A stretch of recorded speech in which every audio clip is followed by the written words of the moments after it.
Hello students, જય સ્વામિનારાયણ બધાને. સહજાન વિદ્યાલય તરફથી ચાલતા ઓનલાઈન વિડીયો લેક્ચરમાં ધોરણ 11નું ચેપ્ટર 6નો અભ્યાસ કરીએ. તો જેમાં આગળના વિડીયો લેક્ચરમાં આપણે જુદી જુદી એન્થાલ્પીઓ વિશે અભ્યાસ કર્યો છે. તો આ વિડીયો લેક્ચરનો એક ટોપિક છે કે ઉષ્મા રાસાયણિક સમીકરણો. તો જોઈએ ચાલો કે કોઈ પણ સંતુલિત રાસાયણિક સમીકરણ હોય એ રાસાયણિક સમીકરણમાં કોઈ પણ સંતુલિત રાસાયણિક સમીકરણ કે જેમાં તેના ડેલ્ટા RH ના મૂલ્યો છે એ મૂલ્યોનો સમાવેશ થયેલો હોય કે સમાવેશ કરેલો હોય તો તેવા સમીકરણને શું કહેવાય? ઉષ્મા રાસાયણિક સમીકરણ. જે સંતુલિત રાસાયણિક સમીકરણ કે જેમાં તેના એન્થાલ્પી ફેરફારના એટલે કે ડેલ્ટા RHના મૂલ્યોનો સમાવેશ થયેલો હોય કે કરેલો હોય એવા સમીકરણને ઉષ્મા રાસાયણિક સમીકરણ કહે છે. બરાબર. તો આ જે સમીકરણ છે એમાં સમીકરણમાં જે પદાર્થ હોય એ પદાર્થની અવસ્થાઓ, ભૌતિક અવસ્થાઓ પણ નિર્દેશ કરવામાં આવે છે, દર્શાવવામાં આવે છે.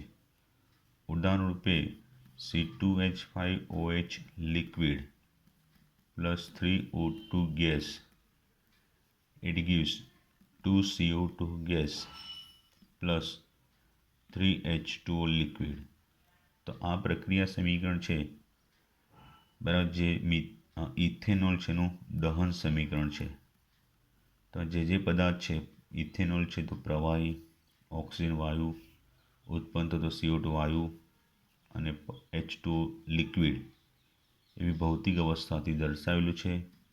તો ડેલ્ટા RH0 બરાબર -1367 કિલોજૂલ પ્રતિ mall.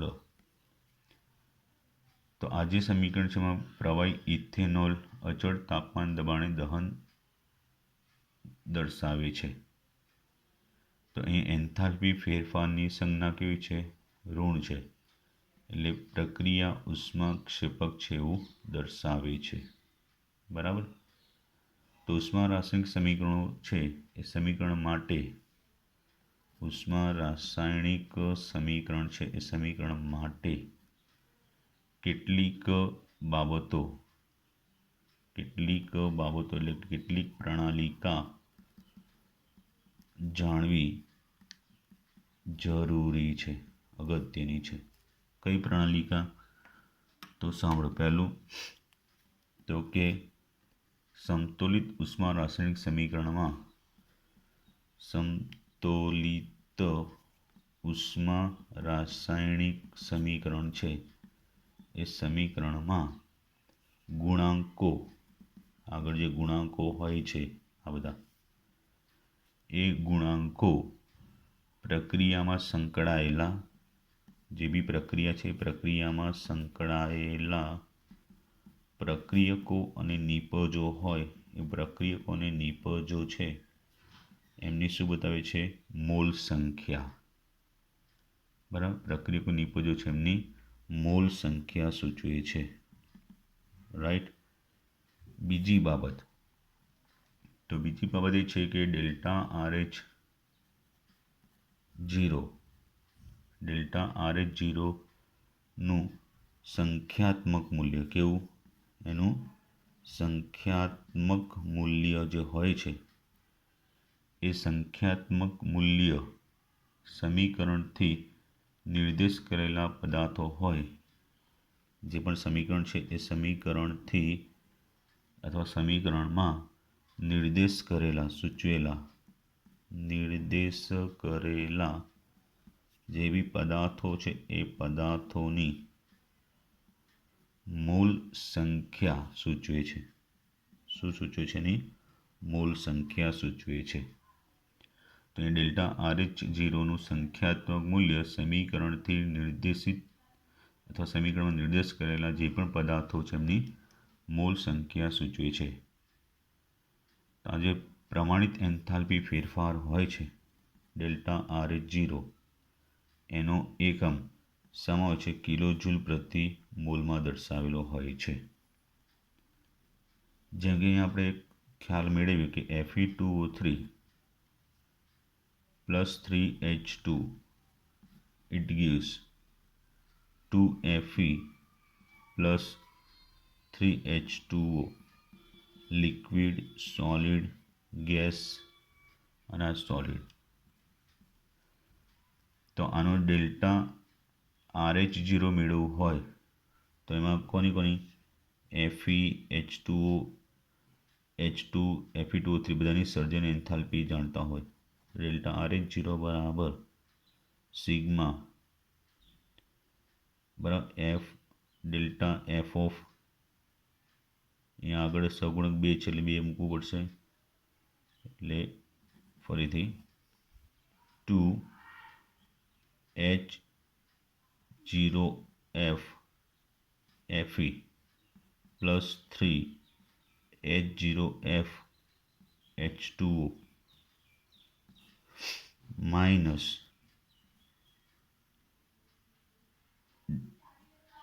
Delta HF0 Fe2O3 plus 3HF0 H2. આનો મિનિંગ સમજ્યા?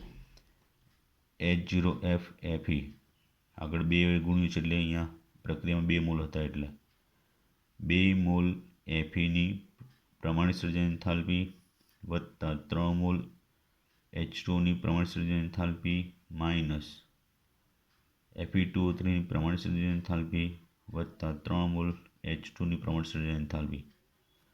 તો આ બધાની પ્રમાણિત સર્જન એન્થાલ્પીનું મૂલ્ય મૂકીએ છીએ તો એ -33.3 કિલોજૂલ પ્રતિ મોલ મળે છે. પણ હવે આ સમીકરણ આખાને જો આપણે 1/2 વડે ભાગી દઈએ બરાબર તો અહીંયા બધા પદાર્થોની સર્જન એન્થાલ્પી તો શું છે? કિલોજૂલ પ્રતિ મોલમાં છે. એટલે એ કારણે આપણે અહીંયા પ્રક્રિયાની એન્થાલ્પી કિલોજૂલ પ્રતિ મોલમાં દર્શાવી છે. હવે 2 વડે ભાગી દઈએ તો 1/2 Fe2O3 પ્લસ 3/2 H2 gives શું થશે? અહીંયા Fe વત્તા 3/2 H2O liquid, solid, gas, solid. તો એ રીતે થશે તો એમાં એમની એન્થાલ્પી ફેરફાર બદલાઈ જશે. તો એ જે મૂલ્ય છે એને સમીકરણ 2 વડે ભાગ્યું એટલે એનું એન્થાલ્પી ફેરફાર પણ શું થશે? 1/2 ડેલ્ટા RH0 થઈ જશે. એટલે એનું મૂલ્ય થશે -16.6 કિલોજૂલ પ્રતિ મોલ. બરાબર. તો આ પરથી એ થાય કે પ્રક્રિયાની એન્થાલ્પી તત્વમિતિ ગુણાંક એટલે કે મોલ સંખ્યા પ્રમાણે બદલાય છે. એટલે એન્થાલ્પી ફેરફાર માત્રાત્મક કારણ કે જથ્થા ઉપર આધાર રાખે છે ને એટલે માત્રાત્મક ગુણધર્મ થયો. ત્રીજું બાબત કે કોઈ પણ રાસાયણિક સમીકરણ હોય એ રાસાયણિક પ્રક્રિયામાં પુરોગામી અને એની પ્રતિગામી પ્રક્રિયા હોય. રાસાયણિક પ્રક્રિયા છે એ રાસાયણિક પ્રક્રિયાને પુરોગામી રીતે દર્શાવી કે એની પ્રતિગામી રૂપે દર્શાવીએ તેના મૂલ્યો સમાન હોય પણ નિશાની વિરુદ્ધ હોય. મૂલ્યો સમાન હોય પણ નિશાની વિરુદ્ધ હોય છે. એટલે પુરોગામી રીતે જો પ્લસ હોય તો પ્રતિગામી રીતે કેવું થઈ જાય? માઇનસ થઈ જાય. Just N2 gas plus 3H2 gas it gives 2NH3 gas. આ પ્રક્રિયા દર્શાવી તો સપોઝ ડેલ્ટા RH0 ઋણ છે, તેને ઉલટાવી દો તો 2NH3 gas it gives N2 gas plus 3H2 gas. તો પછી એની ડેલ્ટા RH0 લોસ થઈ જાય. લેખની પ્રક્રિયાને પુરોગામી પ્રતિગામી રીતે લખીએ તો ડેલ્ટા RHના મૂલ્યો સરખા રહે પણ નિશાની ઉલટાઈ જશે. બરાબર. તો આ બાબતો આપણે ઉષ્મા રાસાયણિક સમીકરણ વિશે જાણતા હોવા જોઈએ. બરાબર. તો 1 થી 2 વાર વિડીયો લેક્ચર જોઈ લેવાના એટલે ખ્યાલ આવી જશે. બરાબર. જય સ્વામિનારાયણ.